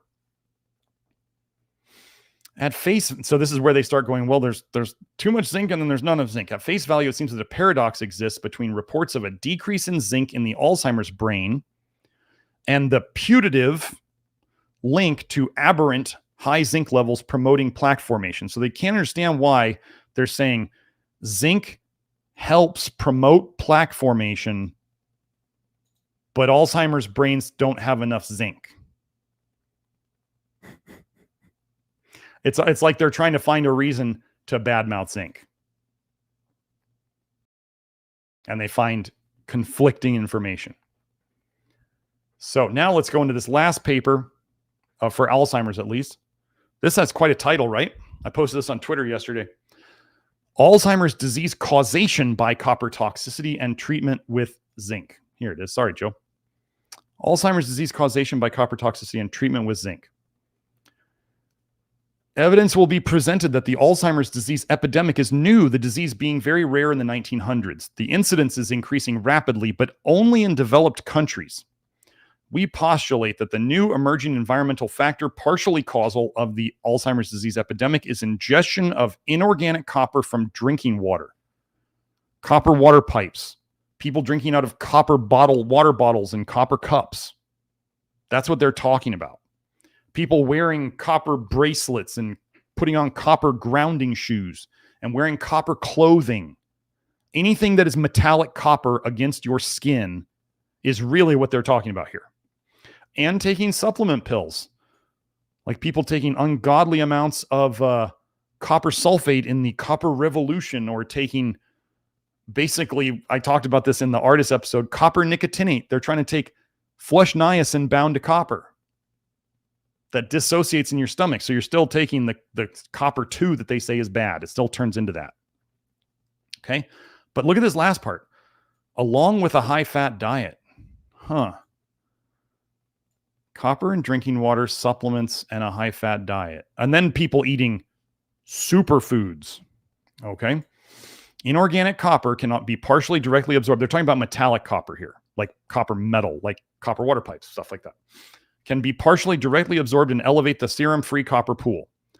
The Squiddy group has shown that serum-free copper is elevated in Alzheimer's disease. Serum-free copper correlates with cognition. Serum-free copper predicts cognition loss. Thus, our inorganic copper hypothesis fits well with the Squiddy group data. We have also shown that the Alzheimer's disease patients are zinc deficient compared to age-matched controls. Because zinc is a neuronal, as in nerve, brain, nervous system protective factor, we postulate that zinc deficiency may also be partially causative of Alzheimer's disease. Where was it? Because zinc, there we were. We carried out a small 6-month double-blind study of the new zinc formulation and found that in patients age 70 and over, it protected against cognition loss. Zinc therapy also significantly reduced serum-free copper in Alzheimer's disease patients, so efficacy may come from restoring normal zinc levels, or from lowering serum-free copper, or from both. Now, I want to say one thing about there, because there are some crazy-ass people out on the internet saying that high blood copper, high serum copper, means you are detoxing copper. They are wrong, okay? It has been shown in the research that as people age, their serum copper goes up. I have shown tons of research with heart disease and diabetes and all these other things that they have higher serum copper in the disease states. We bring people's serum copper down. They're saying that you want to raise the serum copper. Like that means you're detoxing it better. That means nothing. That means you have more copper floating around in your blood, causing your brain problems and causing your heart problems and ready to be stored. Okay. We help people fix their copper toxicity problems, and their serum copper comes down over time because that makes sense. Okay, we might see it increase at the start because they have a lot to come out of their liver, but then it goes down. We regularly relieve copper toxicity symptoms and their serum copper comes down, which is exactly what they're saying in this paper. Zinc therapy reduced serum-free copper, and it protected against cognition loss, so they didn't get worse like the other people did. Okay? Do not believe jokers on the internet who haven't even fixed their high copper yet. Really, please do yourself a favor. Okay. Diabetes. I'm not going to spend a lot of time on this. I have a whole episode on diabetes. Okay. Is serum zinc level associated with pre-diabetes and diabetes? Or if you've heard of metabolic syndrome or syndrome X. It's pretty simple. Participants with pre-diabetes have lower zinc levels than controls, and zinc is significantly associated with beta cell function and insulin resistance. You got blood sugar problems, you need zinc. Okay, next one. Is dietary zinc protective from type 2 diabetes? Results from the Australian longitudinal study on women's health. So we had Bangladesh, and now we got Australia. Higher total dietary zinc intake and high zinc to iron ratio are associated with lower risk of type 2 diabetes in women. Okay, let's keep going. Zinc supplementation improves glycemic control, as in blood sugar control, for diabetes prevention and management. Conclusions. Our analysis revealed that several key glycemic indicators are significantly reduced by zinc supplementation, particularly the fasting glucose in subjects with diabetes and in subjects who received an inorganic zinc supplement. Together, these findings support the notion that zinc supplementation may have clinical potential as an adjunct therapy for preventing or managing diabetes. And one more on supplementation. Effects of zinc supplementation on diabetes mellitus, a systematic review and meta-analysis. Let me go find that one. So remember, this is a bunch of studies that they looked at. This first comprehensive systematic review and meta-analysis on the effects of zinc supplementation in patients with diabetes demonstrates that zinc supplementation has beneficial effects on glycemic control, blood sugar control, and promotes healthy lipid parameters, as in cholesterol and triglycerides, stuff like that. Okay. Oh, we got two more. Oh my gosh. We're still not. No, that was just, okay. No, we just got diabetes. Then we got, let's see, we got kidney disease.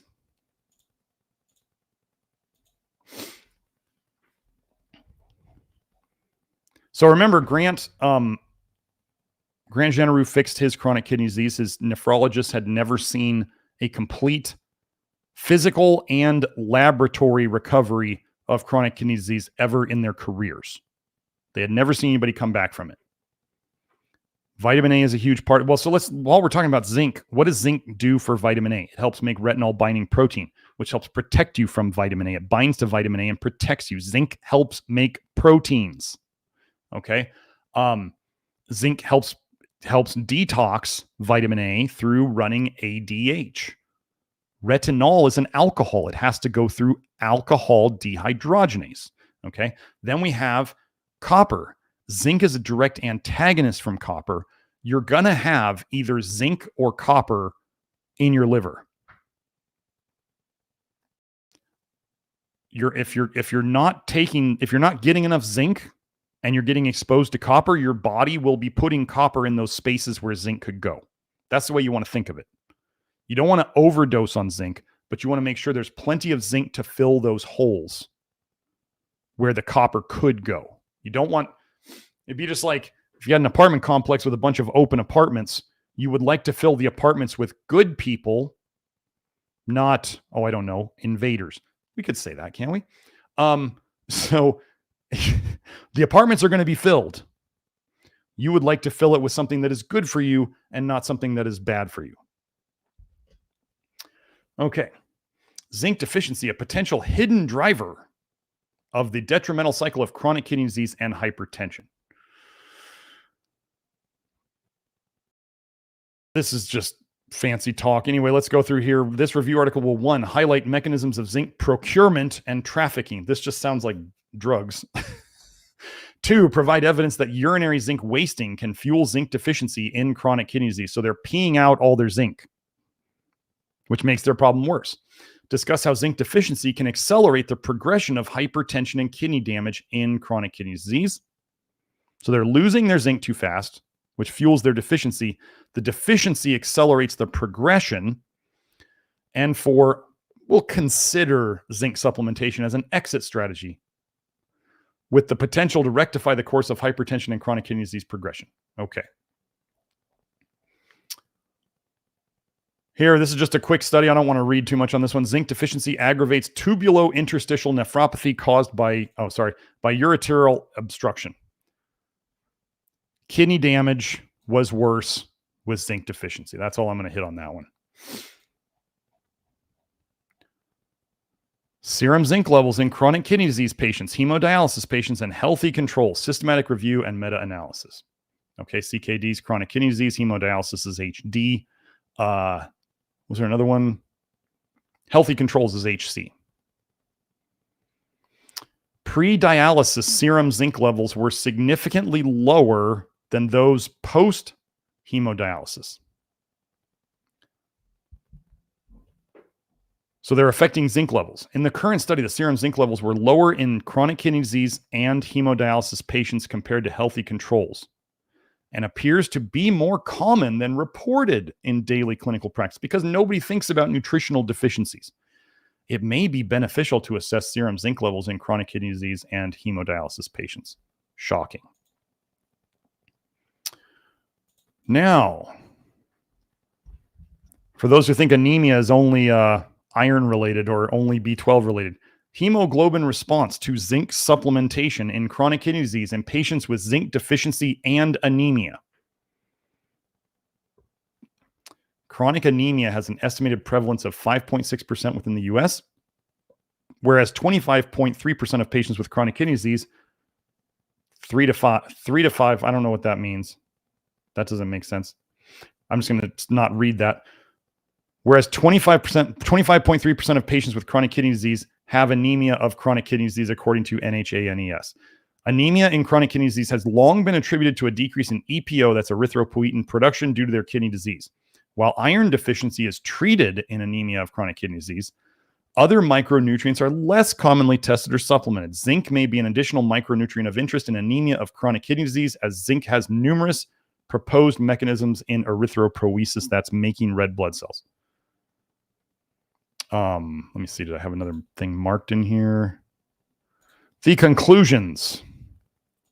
Zinc supplementation improved patients' anemia with resolution of anemia in 35% of patients, with incremental improvement in hemoglobin over a 1-year time frame. There was a statistically significant improvement from baseline hemoglobin at the 6 and 12-month time markers. Who talks about zinc with anemia? Your anemia is rooted in your liver, if you didn't know. I mean, first of all, if you're a woman and you're having heavy cycles, well, that's rooted in your liver. Yes, you can be bleeding too much, and yes, you need some iron, and yes, you need stuff for that, because anybody can bleed too much and just lose too much iron, of course. But if you have chronically low iron or chronic anemia and it's not from bleeding, the problem is in your liver. Chronically low ferritin, we help fix it.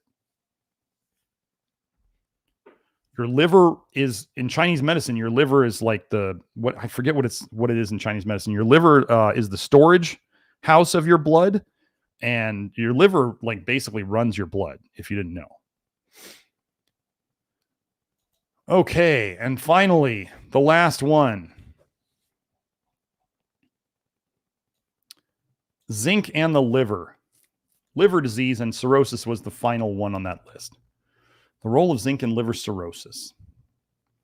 I'm not going to read all this. You guys have seen all that. Zinc deficiency can result in a spectrum of clinical manifestations such as poor appetite, loss of body hair, altered taste and smell, testicular atrophy, cerebral as in brain and immune dysfunction, and diminished drug elimination capacity. Detox. Lack of zinc inhibits detox. These are common symptoms in patients with chronic liver diseases, especially liver cirrhosis. Is there anything else?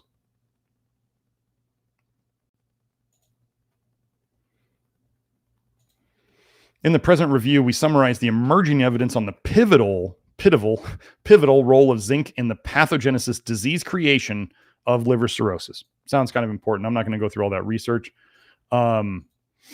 Next one, zinc supplementation. So they gave them zinc in patients with cirrhosis and hepatic encephalopathy, a systematic review and meta-analysis. So this is, the brain is suffering because the liver is not detoxing well.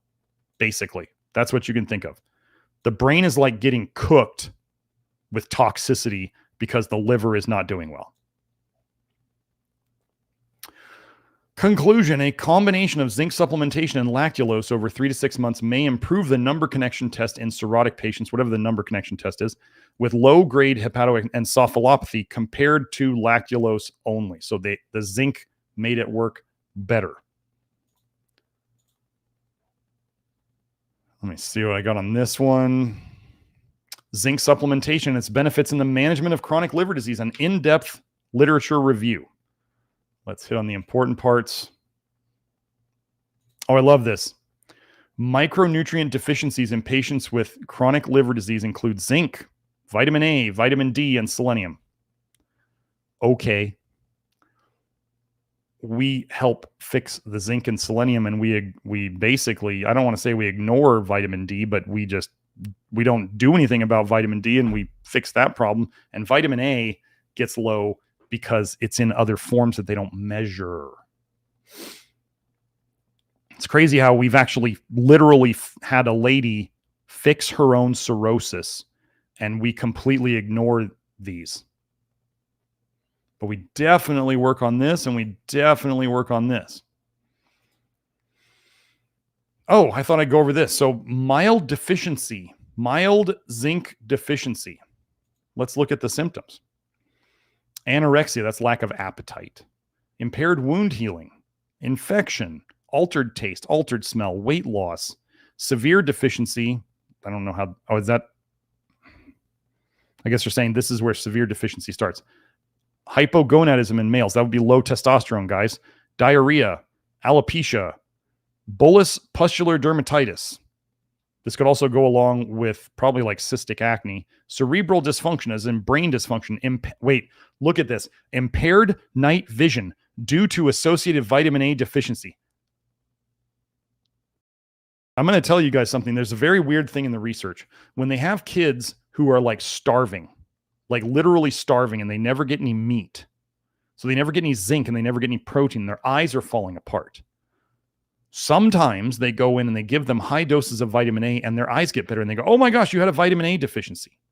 There's a weird thing that vitamin A can do, and it can stand in, it can somehow metabolically like stand in for zinc in certain ways, but it's going to eventually cause vitamin A toxicity and cause problems. And the whole, we're lacking proteins and we're lacking zinc, these critical things to make things function, is going to bite them eventually.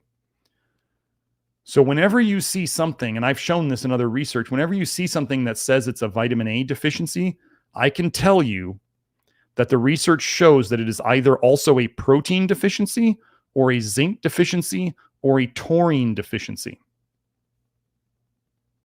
including night vision issues and dry eye.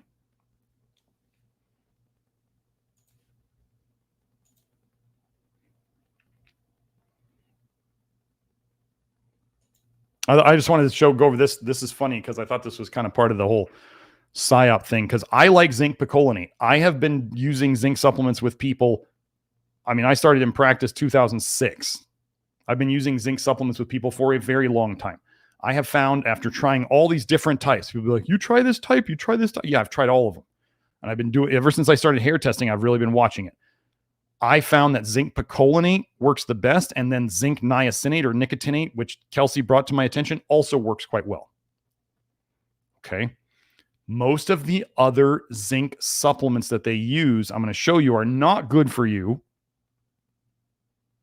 And they're just not, I can tell you on hair tests and blood tests, they just don't work very well. I don't care what the research says. People will be like, but zinc glycinate in the study worked really well. And I'm like, no, it sucks. I don't see it work. Like, I tried it with people. I tried the OptiZinc. I tried the zinc glycinate. I tried all of this. Well, so Joe wants me to explain how I substantiate it. I've just watched, I used zinc orotate. I've used all these zincs, and I watched the hair test, and it doesn't respond. Or I have people come into me taking crap loads of zinc, and their zinc on their tests suck. So it's not working.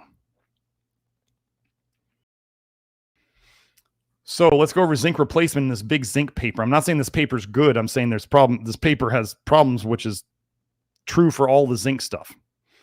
There are several types of zinc formulations commercially available in Australia, which Australia is like prison planet. So they're going to have the worst stuff available. The most commonly used for zinc replacement are zinc sulfate. We went over why that sucked. Zinc acetate. Okay, so zinc bound to acetic acid, basically zinc bound to vinegar. Yay. The bioavailability of zinc differs between oral zinc supplements with the highest bioavailability and zinc bound to amino acids such as aspartate, cysteine, and histidine. I've tried zinc aspartate. I've tried zinc histidine. It didn't work crap. Followed by zinc chloride. Zinc chloride can actually get toxic. Sulfate, again, slows your detox. Acetate, again. I think acetic acid slows detox, with the lowest bioavailability in zinc oxide. And they go over all the common oral zinc preparations, and notice how picolinate is not in there. The stuff I found to work the best. What a crazy coincidence that they wouldn't even talk about zinc picolinate. Zinc niacinate, I think we're the only people out there selling it. So this paper highlights the importance of zinc deficiency and its replacement in patients with liver cirrhosis. There have been many potential beneficial effects of zinc replacement described, including a reduced incidence of hepatocellular carcinoma, that's liver cancer, a reduction in the severity and clinical impact of hepatic encephalopathy, that's important, a reduced incidence of SBP, I don't remember what SBP was, and an improvement in patients' quality of life is now what we're after.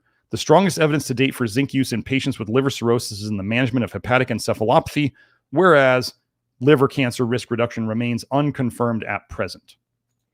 And one more thing, just because I love long-term studies, long-term zinc supplementation. For those of you who have been working with me for a while and have been supplementing for a while, long-term zinc supplementation improves liver function and decreases the risk of developing liver cancer.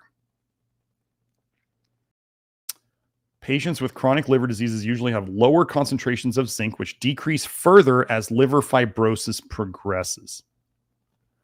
Zinc supplementation appears to be effective at maintaining liver function and suppressing events and liver cancer development, especially among patients whose zinc concentration is greater than 70 micrograms per deciliter. So that is what I have on that stuff.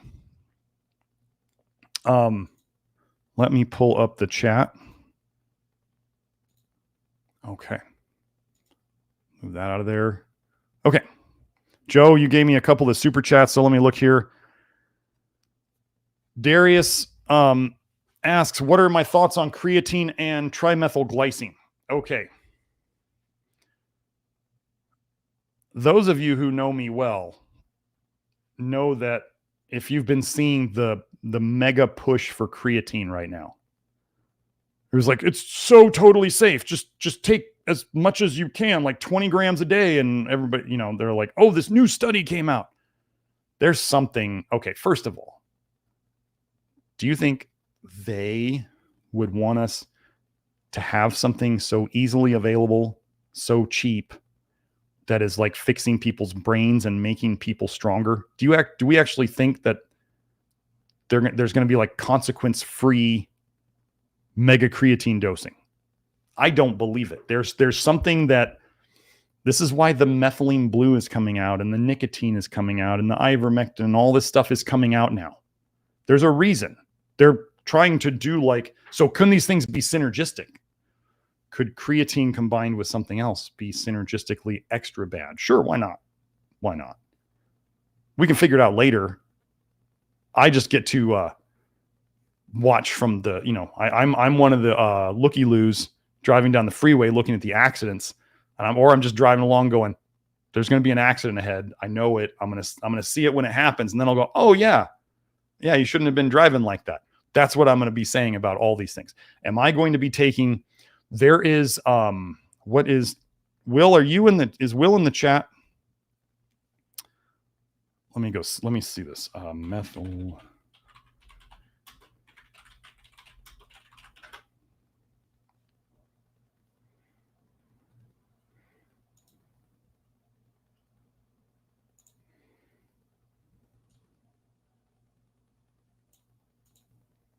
Okay.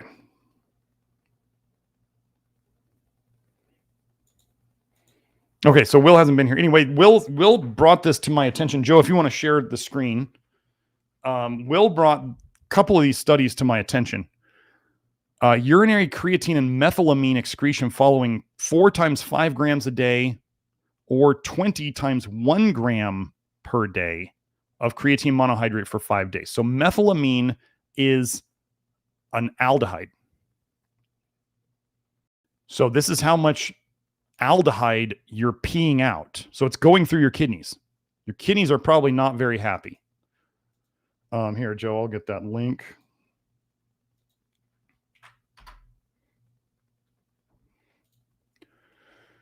So what they found, so they either did 4 times 5 grams a day or 20 times 1 gram a day for 5 days. Okay. Where is it?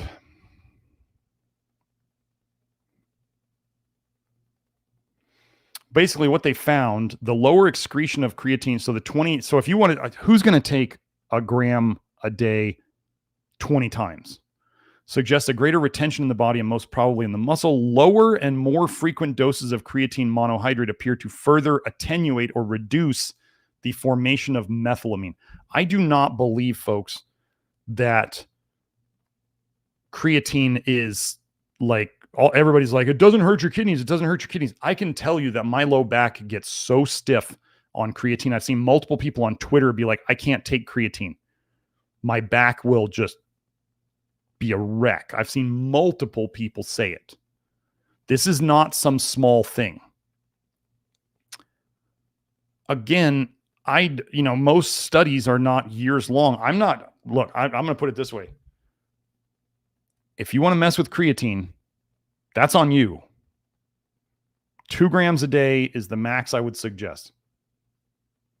You could take it all at once, but if you want to take 5 grams, 10 grams, 20 grams a day, go ahead. I mean, FAFO, I don't think there's a lot of research out there on decades of taking 20 grams of creatine a day. But all the YouTube influencers and all the social media influencers think you should take it, which is, again, remember when methylene blue came out and everybody was like, methylene blue helps your brain? Okay. Now everybody, I mean, how long has nicotine been around? How long has creatine been around? How long has methylene blue been around? How long has ivermectin been around? They've been around a long time, and coincidentally, all at once, they're all being pushed as like these magical new discoveries. You're being psyoped. Absolutely. Absolutely being psyoped.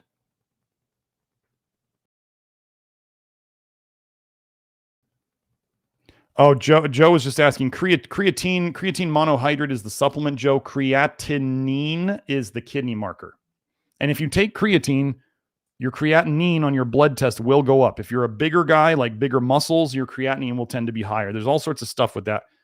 I'm just saying, you want to take creatine at high doses, FAFO. Trimethylglycine, you were asking about. We don't use trimethylglycine because we fix methylation issues by detoxing and using flush niacin. We don't use trimethylglycine.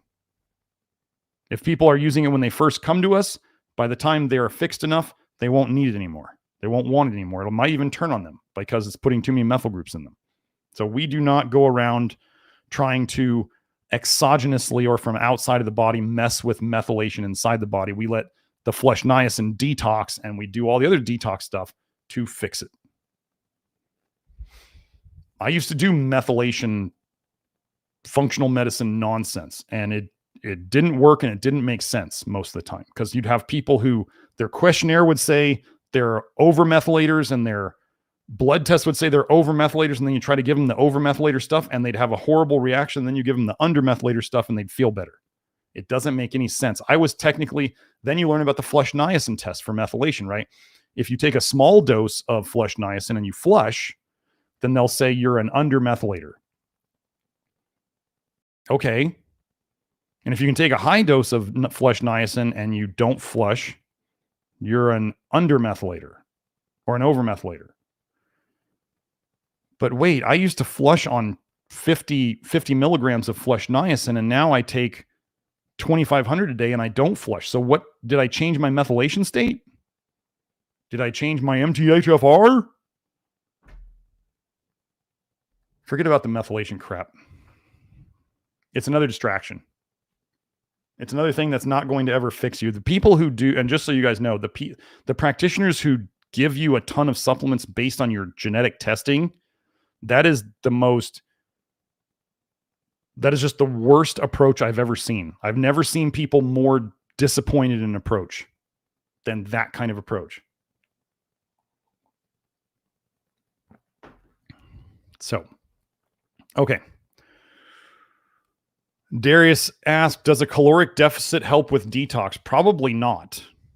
I don't know how it would. You might want to watch my weight loss and toxicity video. I would suggest watching that one. Because trying to purposely reduce fat via a caloric deficit will dump tons of toxins into your system. It's been shown in the research. And then your body will desperately try to shove that back into the fat tissue that's left. So then you have extra concentrated toxic fat left on your body. And this is why a lot of people, when they lose a lot of weight and they get really healthy, and you're like looking at them, they work out like fiends and they are super strict on their diet, and then all of a sudden they die early. And you're like, why did that happen? Well, they didn't get rid of their toxicity. It's all just stuck deeper in them and concentrated more.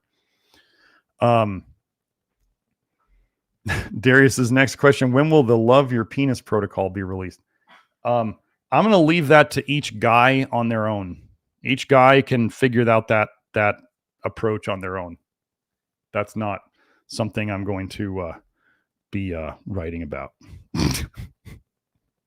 We are going to work on, if you guys didn't notice, I just got my new, I went to the barber the other day and got a haircut, and I kind of like it. It's like the first actual hairstyle I've had in a while. So the hair growth, the hair regrowth stuff is working.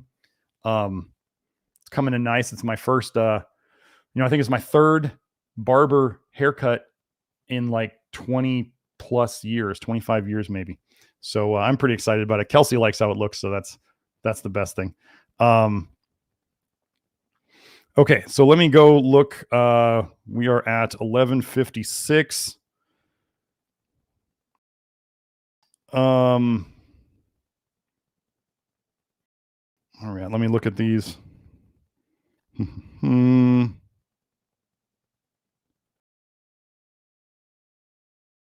Aaron, I'm not going to answer the question. The question is how humans survived and evolved for thousands of years until now when eating leafy greens and food containing vitamin A and carotenoids. Also, gorillas and monkeys eat tons of leafy greens. I am not a gorilla. I am not a monkey. Humans did not waste their time eating leafy greens out in the wild. There's no calories in them. They would waste no time picking leaves because the amount of energy they would put into picking leaves would be more than they would get out of them. Okay. Humans would always go, there's a hunting strategy where they would go after the highest calorie things in their local area. They would always go after the highest calorie stuff first, and then they would move down the list. Now, vitamin A is also absorbed with fat. And so if they are not eating a high-fat diet, and the last time I looked, there's not a lot of high-fat foods out there in a natural diet. Like you're not going to just go and be eating nuts all day or avocados all day and then combining that with a bunch of high vitamin A foods. And then there's the whole fact of vitamin A toxicity came about partially. It really started when glyphosate came out. Ivermectin and glyphosate started really being used in the late 70s and early 80s. And then there's the jabs, and then there's supplements, and then there's people eating obscenely high vitamin A foods that didn't used to exist because they're all hybrids. There's tons of reasons for it. Just because, and have we really been around for millions of years? I don't know. I'm not placing any bets on either way. Here is where we are at. We are dealing with the problem here. I am leading the way on dealing with this problem. It is a problem. I don't care about people millions of years ago. That's not who I need to fix. I need to fix people in the US, especially today. So I don't care about people's great grandpa. I don't care what they ate. If you don't understand that we hand down toxicity generation to generation, then this is the problem with the argument. People be like, my great grandpa ate 40 eggs a day and he lived till he was 95. Okay, cool. You're sick in your 20s. And I'm not saying this to you, Aaron. I'm saying that people are sick now in their 20s. Their grandpa eating 40 eggs a day might have caused that problem. Do you understand how that can be handed down? So saying what people did in the past versus what they have to do today to get better does not help. We're not doing like appeal to tradition fallacy. We're not doing that. I don't do that. I look at what I'm dealing with today. I look at what works. I look at what makes sense, and then I do it.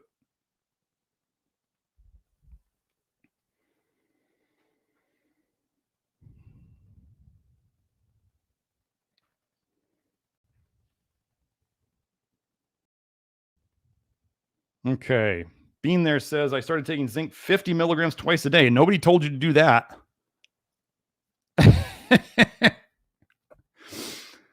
and my gut started to bubble and I started farting like crazy. It's been a couple of weeks now. I'm still taking it and farting continues. What gives? You're overdosing. Here, let me tell everyone here that unless you are testing, first of all, I don't know what kind of zinc you're taking. You could be taking some kind of zinc that I don't use. Secondly, you're on 100 milligrams a day. Even when I have testing and I have somebody who's giving me good feedback, when I have testing, I very, very, very, very rarely take somebody up to 100 milligrams a day. With testing, with regular testing, and with them regularly coming into my office hours to check in with me to make sure they are okay. You need to learn one of the most important sayings that we have here, which is, Doc, it hurts when I do this. Well, then don't do that. So if I say, if you are not testing, the max dose of zinc I would put you on a day is 30 milligrams a day of either zinc picolinate or zinc nicotinate or niacinate, and you're on 100 milligrams a day, I think we see the issue. You're over what I suggest. You're having symptoms. Doc, it hurts when I do this. So reduce your dose and potentially change the zinc that you're on. It may seem like I'm a little, people don't take zinc seriously enough. People really like to FAFO with zinc. They just think, oh, it's good for me. I'll just take as much as I want. Like, this happens all the time. Eat your meat and take the amount of zinc that you tolerate up to 30 milligrams, unless you're working with one of my facilitators and you're testing blood and hair, and we are talking about going above that. If you're not testing and you just decide to go above that, that's FAFO. That's on you. If you say you're getting symptoms from being on too much, I said multiple times in this that zinc toxicity is legit. You can take too much. You're getting symptoms. You don't like them. Go down.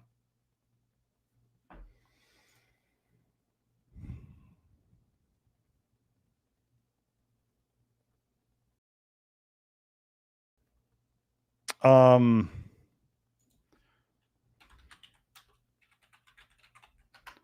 on. I'm looking something up that Joe asked me.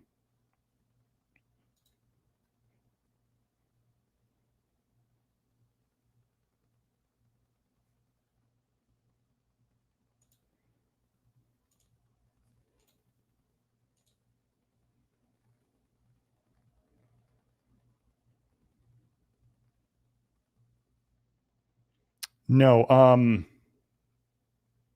Hold on, Joe. Let me share this tab. Joe was asking. Someone asked in the chat, does NAD contain copper? Here it is, right here. Well, that's not zooming in very well. Anyway, there's no copper in NAD. Nope. So, okay, so back to it.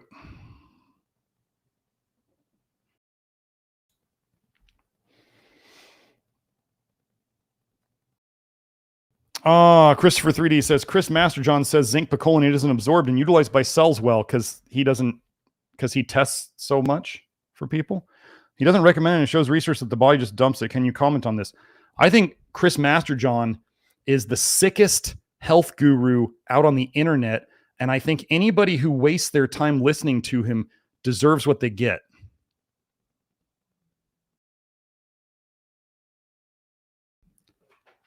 I can sit here and I'm helping people get better on a daily basis,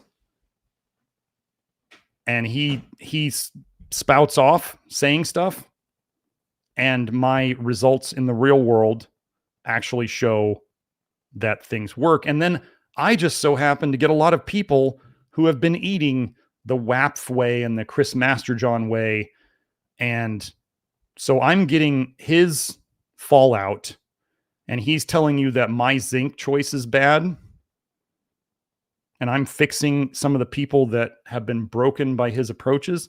I'm going to say I don't care what Chris Masterjohn says. How's that?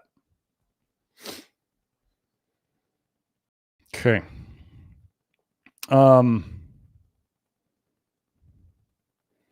Oh, one last thing on. So this is gonna, some people are gonna get a little twisted about this. Okay, folks, soluble fiber. Well, fiber in general does decrease your zinc absorption a bit. Okay, it doesn't mean you're going to absorb none, but fiber will decrease your zinc absorption some.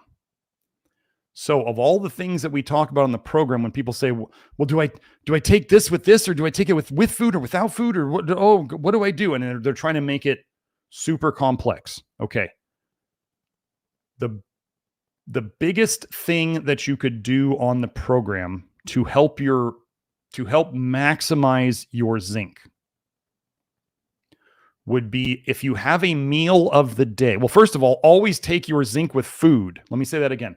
Always take your zinc with food. If you don't, you might get nauseous. I do think zinc can really increase your bile production. I think that's why it happens. You take zinc on an empty stomach, it causes a bile dump. It goes into your stomach, you get nauseous. You might even throw up. I saw my brother throw up once from a zinc lozenge he took on an empty stomach in the morning because he was feeling sick. And then he just barfed it all up. Okay, so zinc on an empty stomach can cause nausea or even vomiting. Zinc with a high fiber meal will not be absorbed as well as it could be. So, how do we make all this work? Take your zinc with your lowest fiber meal of the day. Simple. That is the only, take this with this, don't do this with this. That's the only thing we all of our supplements we take with food. Otherwise, zinc would be best. So now let's say, okay, so people are going to come in and they're going to act all confused about this. This is not that hard, people. You're going to take your zinc if you can. First of all, if you don't take your zinc in a day, you don't get to refill your zinc deficiency. Perfection is the enemy of good enough. So you're going to take your zinc. If you have to take it with a high fiber meal, still take it. Don't not take it. Understand? So let's say your lowest fiber meal of the day, like for me, it would generally be breakfast. Okay. So I could take my zinc in the morning. I make sure I have food in my stomach before I take it. Let's say I forgot to take my zinc in the morning with my lowest fiber meal and I'm at dinner time. Oh no, there's fiber in my dinner. Whatsoever do I do, Dr. Smith? You take your freaking zinc with the meal. Okay? You still take it. Okay. If you don't take it, you get 0. Let's even just say that it's 70. Let's say you only absorb 70% of the zinc if you take it with a high fiber meal. Of the 100% that you could if you didn't. You still get 70%. 70% is better than 0. You understand? Don't let perfection be the enemy of good enough. Get the job done. Stop obsessing over minutia. And this is the only minutia that I'm giving you. Take your zinc with your lowest fiber meal of the day. If somebody says, well, I eat the same fiber at all 3 meals of the day, then that's what you get to deal with. Take it with one of them. Okay? So that doesn't start meaning to not eat meat with beans or not eat meat with oats. I'm saying if you're taking a zinc supplement, take it with your lowest fiber meal of the day. And I'm sure there's one of them, one of your 2 or 3 meals a day or 4, however many you're eating. Okay. So if somebody's eating 3 pounds of beef in a day, is it unlikely that you need to supplement it? Here's the answer. You don't get to know until you test. If you're not testing, you're just guessing. That's the answer to that one.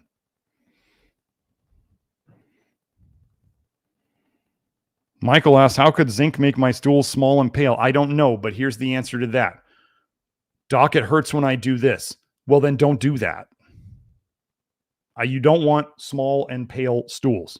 So if anything you ever take were to cause you that, don't do it.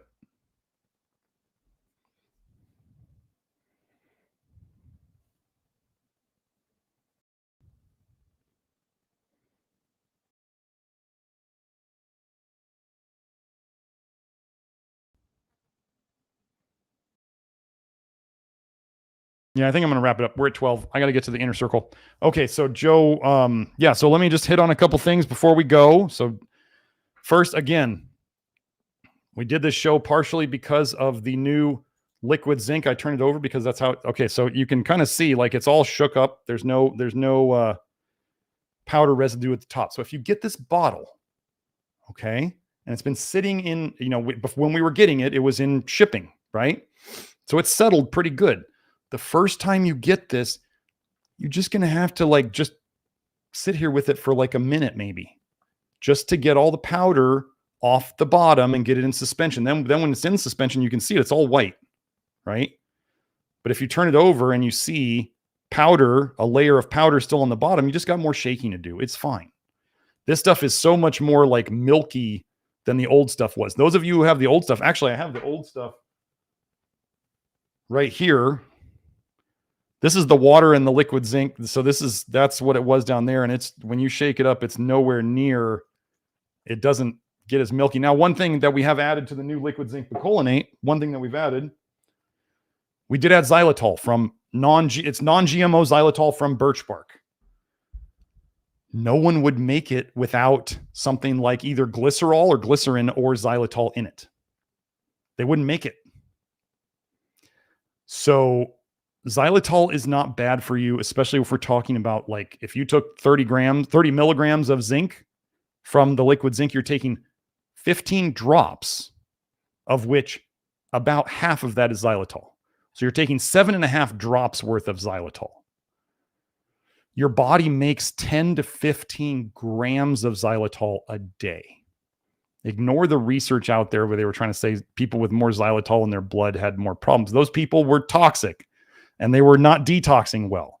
We make 10 to 15 grams of xylitol a day. If you eat sugar, you make alcohol in your system. Did you know that? You have to detox that too. Would it make sense that if they found people with higher amounts of alcohol in their system from eating food, that they would also have a higher risk of disease, because that would tell you that their detox is slower. Anyway, the xylitol makes it, if you want to have your kids take it, it's sweeter. And it also keeps the stuff suspended better. So anyway, that's the change to it. Again, it's on the store. It's in the VIP store for those of you who want to order it, who are in the Love Your Liver program. Then we have, okay, so about consultations. Testing and consultation packages. If you guys want to work with one of our facilitators to do the testing, again, we do hair testing for zinc and all the other stuff that the hair test does. And then we do blood testing for ferritin, zinc, copper, vitamin A. If you're an international person, you're going to have to get those labs on your own, because I can't order lab tests in other countries. But anyway, if you want to talk to Julie or use our contact us page to ask questions about the consults and packages, that's fine. Remember, you get, so if you buy a package, you get lifetime access to the Love Your Liver program. You get a consult with the health facilitator of your choice. You get, what do you get? You get 6 months access to the office hours, which is our weekly follow-up. That includes all 3 of our health facilitators and myself. We all do a session each week. And then, that's the main stuff. It includes the tests that we can do. Like if you're international, you got to get your own blood test, and we knock the price down because of that. So anyway, that's the testing and consultation stuff. If you guys want to watch, so for those of you who didn't see episode 203 is not in the live section of the of my YouTube page. It is in the videos section, because I had to edit some things out so YouTube wouldn't take it down. I wanted to make sure that it wouldn't get taken down. So I edited it right after it came up, and I can't put it back up under live because it's not the live video anymore. Anyway, then we have, so if you want to see those, that's in the live section of the YouTube page. Nutrition, on X, Twitter, I'm NutriDetect, NutriDetect. Yes, I can spell. And then for those of you who are into Rumble now more, we do have a Rumble channel. That's where you can find all the videos. And finally, I kind of already did this in a little order, but to find all of our stuff, to find all of our links, that's at nutritiondetective.com. You can find the Love Your Liver program there under membership. You can also go to members.nutritiondetective.com for that. For those of you who are totally new to this, there is also the Madness of Modern Nutrition email course that you can sign up for on nutritiondetective.com. And for those of you who are new to toxic bile paradigm or toxic bile theory, you would want to watch episodes 53 and or 71. That kind of covers all the basics of this new medical paradigm that we are helping to fix people with. So that's it. Hope you all enjoyed that. I think I covered all the questions on zinc that I could. Don't overdose on zinc. Don't do dumb things like take crazy amounts. Now, I will tell you that I have let me give you one anecdote real quick about zinc before I wrap up. I was talking to a client just yesterday, and I took him up to a dose higher than 30 milligrams, significantly higher. And he's in contact with me. We had our consult yesterday. And he was saying that his libido, I mean, this is also a 300-pound man. This is a 300-pound man, been working with me for a while. And I took him up because of not only his weight, but his blood test and his hair tests. And then he got back to me with his response, and he was like, my libido has been like outrageous. My wife is kind of surprised with it. So zinc can be a very good thing. Just don't. But here's another. Let me say that. So he's doing the testing and consultation. He's getting the test. There was another gentleman I knew in the physical culture arena. He was kind of a fitness influencer. He was definitely a fitness influencer. His name got very big for a while. He used to take 150 milligrams of zinc a day, mainly because he wanted it to help force his sexual function to be better. Like he was a follower of Charles Poliquin, and Charles Poliquin loved to megadose everything. Now Charles Poliquin's dead. What a weird coincidence. What a weird coincidence. Just like the guy on Facebook, the MD who pushed megadosing vitamin A and megadosing vitamin D when you get sick. Wait, he's dead too. Wow. And another guy who did the vitamin D advocacy group on Facebook. He's dead too. Like ivermectin group leaders are dead. Like, folks, stop taking the pharma and stop megadosing. Stop it. You're killing yourself. So anyway, he took this 150 milligrams zinc for years. And then all of a sudden, he started having problems, skin problems and other things. And then what he would have to do, this is what he told me he did. He would stop taking the zinc and he would take copper for, 4 or 5 days. And he'd feel better. But then he'd start to feel bad from that. And then he'd go back to the megadosing zinc. And he'd take that for a while and he'd feel better. But then he'd eventually feel bad from that. And then he'd go back to the copper. And I was like, he was asking me, what do I do? And I was like, I don't know. You broke the system. I don't know how to get you out of this. Like back then I didn't know about vitamin A toxicity. And I know that this guy had really bad vitamin A toxicity. And now I see him on the internet and he is all gray in like his 40s, I think. Like this is serious. Don't megadose. I don't care what you read on the internet. And this is where the creatine thing is really, I see it. I see the train wreck coming. I think it's going to be bad. So anyway. Oh, so one more super chat. Thanks. Thanks, Dr. Smith. No question, just support. It's Gabe. See you at the inner circle. Well, thank you, Gabe. Gabe's been with me a long time. Thank you for that, Gabe. And sorry, thank you for all the other super chats. And I guess we're going to wrap it up now that I've covered all that stuff. I hope you all enjoyed this. I know I might have been a little gruff at the end there, but I just really remember that I'm like, in a certain way, I'm like the nutrition dad where I don't want you to hurt yourself in your enthusiasm to get better. Don't get impatient. Don't get greedy and think that doing more faster is going to fix you faster. You want to do it at the right speed, right? You can drive to, I told you about the salt in the food on the steak. You can oversalt it, then you don't want it. Think of that as like taking too much of things. You can drive too fast on the highway and go off the road and kill yourself. Like, you want to get there in one piece. So don't go and do all this. When you see megadosing right now, these days, where they're like, oh, we never knew this about creatine, or, oh, we never knew this about methylene blue, even though it's been around 120 years.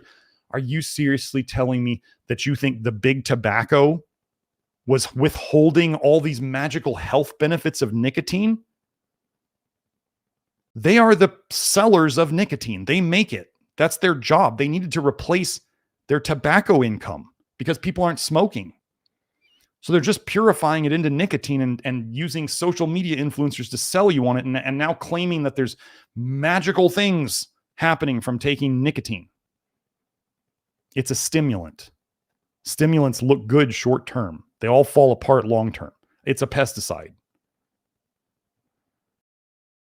So anyway, don't fall prey to all the nonsense psyops going on right now, especially megadosing, or with selling pharma stuff or selling